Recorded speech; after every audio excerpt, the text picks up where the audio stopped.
Well, listen, when you are one of the greatest players ever, when you are a guy who some people have argued is the best player alive since about 2014, I would argue he's never been the best player alive, but it's neither here nor there. You are held to a different standard. And Broussard, fact of the matter is this, Kevin Durant has been a part of two big threes that had the potential to be the most potent offensive big threes ever. And he is the reason the first one broke up, and he could not keep the second one together for even two playoff runs.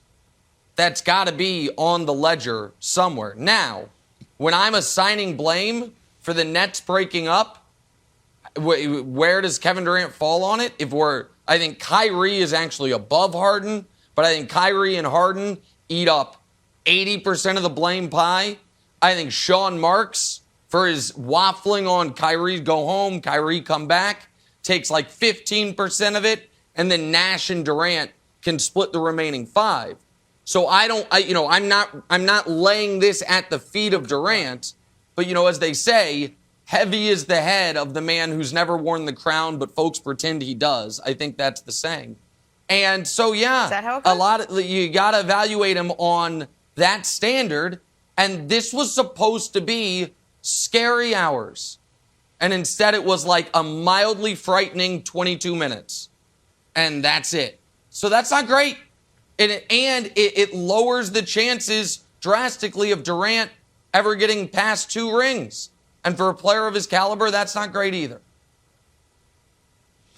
Yeah, okay. Yeah, I thought initially you were going to put the bulk of or a ton of the blame on Durant, but you didn't. So I'm with you there. I mean, obviously he deserves some blame.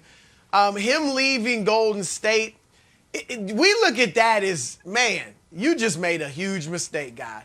It wasn't like he quit on the team. It wasn't like, they couldn't get along. It wasn't like they underachieved. He just made a bad judgment call. And now, personally, it might make him happier, and that's fine.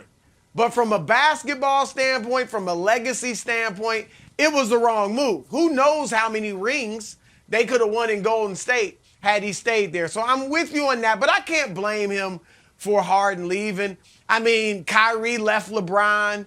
KD himself left Steph.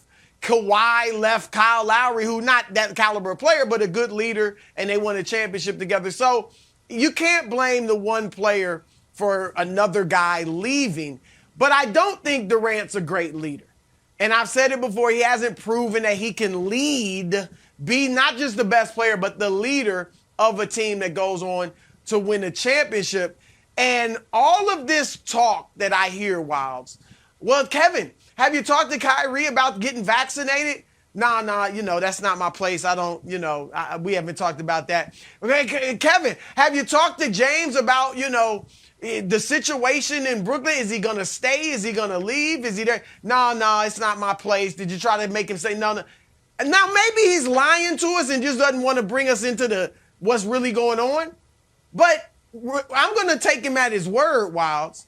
Good leadership is you need to have those discussions. Magic Johnson once told me a story. He said before the 86-87 season with the Lakers, that Pat Riley went to him and said, look, Magic, it's time for you to become the first option on the team offensively. Kareem's older. He can't handle that load anymore. It's time for you to be our leading scorer. And Magic said, did you talk that over with Cap, meaning Kareem, captain? And Pat Riley said, yeah, I cleared it with him. Magic said, well, you know what? I'm going to go talk to him about it myself and find out if he's okay with it. If he's okay with it, then I'm okay with it. That's leadership. Don't be afraid to have the conversation. There was reportedly this Cold War between KD and Harden since training camp. Can you sit down and have a conversation? Like, James, what is going on, man? We got a chance to do something special. Let's get it done. Why are you sulking? Why aren't you happy? Whatever. And that's where KD and many other players are lacking, that they can't sit down and have a heart-to-heart for the betterment of the team and the franchise that's paying you millions of dollars. Well, so a few things. First of all, I don't consider leadership Kevin Durant's first and foremost responsibility. And I don't think Kevin Durant does either. When you see a lot of the interviews that Kevin Durant does, Nick, a common phrase that always comes like, I want to play basketball.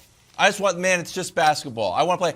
He's really like he has a pure love for the game. And I don't know if the leadership aspects, which, by the way, is a skill that can be taught.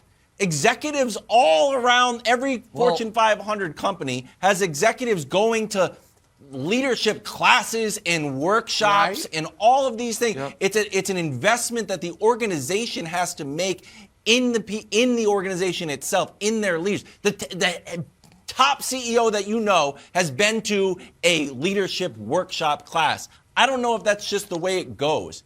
People expect some sort of innate leadership, like you have to come out of the womb and be like, great job, doctor. You know, like that's not necessarily how it works. And because he's not an innate leader, I don't hold it against him. LeBron has some great leadership qualities, but if you don't, I don't necessarily hold that against KD.